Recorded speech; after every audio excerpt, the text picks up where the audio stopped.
Hello everyone, मेरा नाम नासिर नवाज है और मैं ऑस्ट्रेलिया में रजिस्टर्ड माइग्रेशन एजेंट हूँ। सबसे पहले तो आप सबका बहुत शुक्रिया सपोर्ट करने का। हमने एक और क्वेश्चन आंसर सेशन रन किया जिसके अंदर हमने पोस्ट की अपनी सोशल मीडिया के अंदर, और स्पेशली हमने यूट्यूब पे पोस्ट की, और जिसमें हमें बहुत सारे सवाल आए, बड़े डाइवर्सिफाइड सवाल हैं। मैं क्या करूँगा, आज इन सवालात को सवाल पढ़ के उनके जवाब दूंगा to the best of my knowledge. हो सकता है ये वीडियो थोड़ी लंबी हो जाए तो हमें इनको सेक्शंस में करना पड़े, वीडियो के शायद 2 या 3 वीडियो के सेक्शन करने पड़े, हमें अलग अलग वीडियोस करनी पड़े ताकि तसल्ली बख्श जो है वो जवाब दिए जा सके। मैं अभी सवाल पढ़ूंगा, नाम पढ़ूंगा, और जो उनके मुमकिना जवाबात हैं वो मैं देने की कोशिश करूंगा। हमें सपोर्ट करने के लिए चैनल को सब्सक्राइब करें, शेयर करें, इस वीडियो को शेयर करें। हो क्या सकता है कि जैसे आपका कोई सवाल है, हो सकता है ऐसा ही किसी और का सवाल हो और किसी की मदद हो जाए। हमारा मकसद भी यही है कि हम एक अवेयरनेस फैलाएं और लोगों के अंदर अवेयरनेस लेके आएं कि किस तरह जो है ये इमिग्रेशन वर्क करता है या किस तरह इसके प्रोसीजर्स होते हैं, या बहुत सारी जो मिस इंटरप्रिटेशन है, मिस इन्फॉर्मेशन है बाहर, उसको जो है उसका इलाज किया जा सके या रेजोल्यूशन की जा सके। तो मैं सवाल पढ़ूंगा और उनके जवाब दूंगा।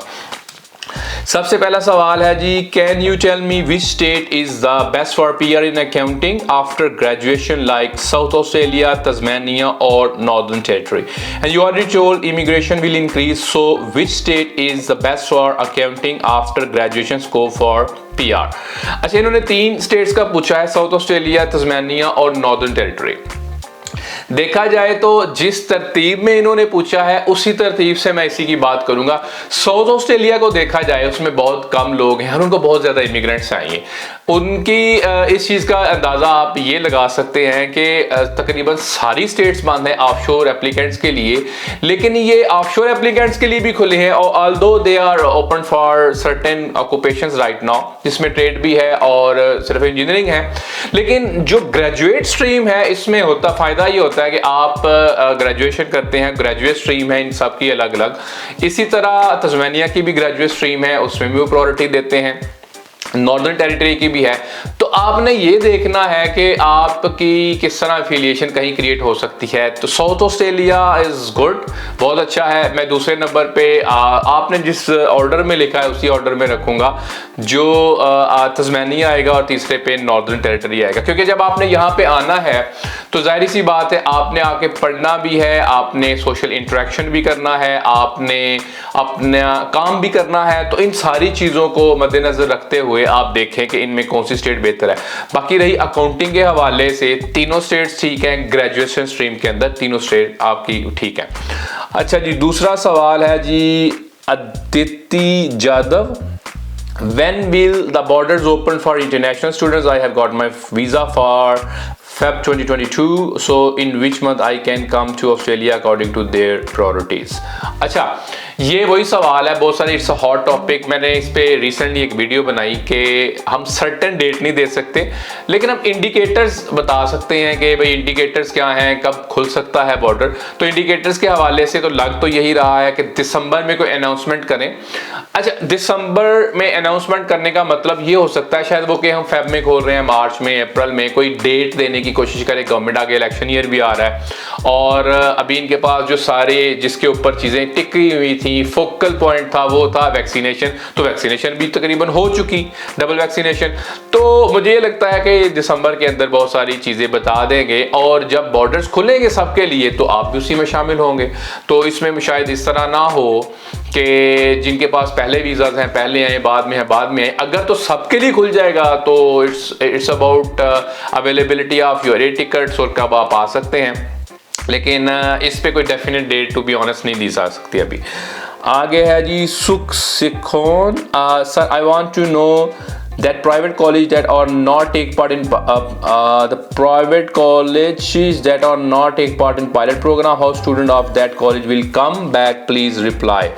अच्छा, आपने ये पूछा है कि जो प्राइवेट कॉलेजेस हिस्सा नहीं ले रहे उनके स्टूडेंट कैसे आ सकते हैं। तो भाई उसके लिए यही है कि बॉर्डर्स खुलने का इंतज़ार करना होगा। ये स्टेट टू स्टेट वेरी कर रहा है, और जो फेडरल गवर्नमेंट है एक ब्लैंकेट पॉलिसी के तहत इसको खोलेंगे, यूनिफॉर्म पॉलिसी के तहत। मैंने जैसे अभी पहले सवाल में भी यही बताया कि हमें वेट करना होगा। वैक्सीनेशन के अलावा इनके पास अब कोई जवाज़ या कोई वजह रह नहीं गई कि बॉर्डर्स को ना खोलें, तो शायद हो सकता है दिसंबर के अंदर कोई बेहतर ये पॉलिसी दे दें या बेहतर कोई डेट्स दे दें।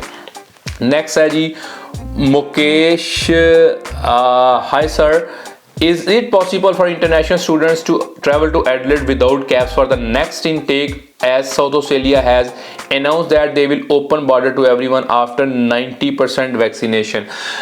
अच्छा, उन्होंने अनाउंसमेंट तो की, जैसे कहा है कि ये फेडरल गवर्नमेंट के हवाले से ज्यादा है कि फेडरल गवर्नमेंट जो है इसके ऊपर क्या टेक लेती है।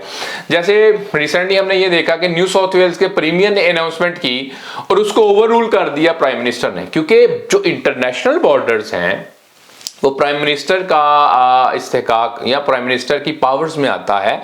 तो प्राइम मिनिस्टर ने इनका करना है, फेडरल गवर्नमेंट ने या कॉमनवेल्थ जिसको कहा जाता है, उन्होंने अनाउंसमेंट करनी है। अगर तो कैप खत्म हो जाएगा सबके लिए तो फिर साउथ ऑस्ट्रेलिया क्या, न्यू साउथ वेल्स क्या, विक्टोरिया क्या, क्वींसलैंड क्या, सबके लिए ही खुल जाएगा। तो मेरी अंडरस्टैंडिंग इसके ऊपर यही है। आगे है जी Salman Khan, I have done BSc and applied for certificate 4 and diploma of IT, but I have heard rumors that visa ratio on these courses is fewer. Is it true? अच्छा, अब जो आपका स्टूडेंट वीजा है उसको आपने बड़े ध्यान से ऑफशोर में ये करना है। अब आप कह रहे हैं आपने BSc की है, BSc अगर 4 साल की आपने की है तो आपका AQF जो है ऑस्ट्रेलियन क्वालिफिकेशन फ्रेमवर्क वो तो लेवल 8 का है, और आप जो सर्टिफिकेट 4 में आना चाह रहे हैं वो लेवल 4 का है। अब ये बेसिकली रैंकिंग होती है, आप देखें कि लेवल 1 से लेकर 10 तक, लेवल 8 का बैचलर्स है, लेवल 4 में आप एडमिशन ले रहे हैं।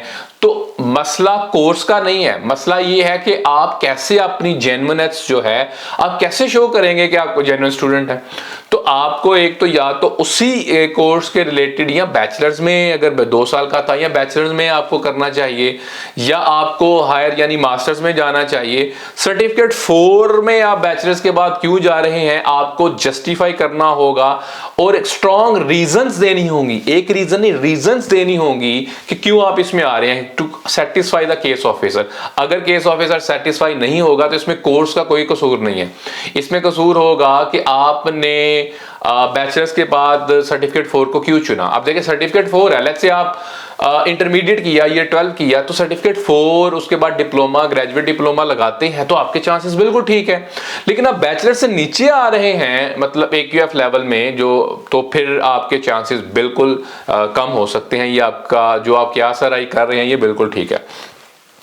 Hasibur Rahman, sir, I want to know why Australia is taking more time to process for student visa subclass 500. I submitted my file in June but did not get any response. इस पे हसीब मैंने पहले भी कहा कि indicators हैं, इस पे स्ट्रिंजेंट चेकिंग हो रही है, बड़ी स्ट्रिक्ट चेकिंग कर रहे हैं जिस तरह, और मैंने ये भी बताया अपनी एक और मैंने इस पर डिटेल्ड वीडियो बनाई है कि स्टूडेंट वीज़ास क्यों डिले हो रही हैं। उसमें से अफगान जो उधर वो क्राइसिस आया ऑस्ट्रेलियन सिटीजन्स के हवाले से, ऑस्ट्रेलियन हाई कमीशन जो है पाकिस्तान के अंदर वो मसरूफ़ हो सकता है, उसके अलावा ज़्यादा चेक कर सकते हैं। जो पिछले दिनों फाइनेंशियल्स के हवाले से प्रॉब्लम्स आई वो प्रॉब्लम्स हो सकती हैं। तो काफ़ी सारे इंडिकेटर्स हैं, मैंने एक डिटेल्ड वीडियो उस पर बनाई हुई है, आप हमारे चैनल पर जाकर उसको देख सकते हैं।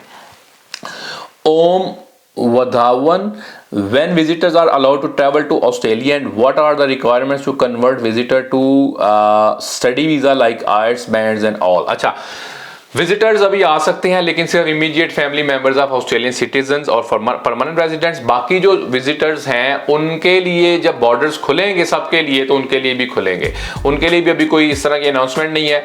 रही बात विजिटर्स पे से स्टूडेंट वीज़ा अप्लाई करने की, 2 तरह के हो सकते हैं।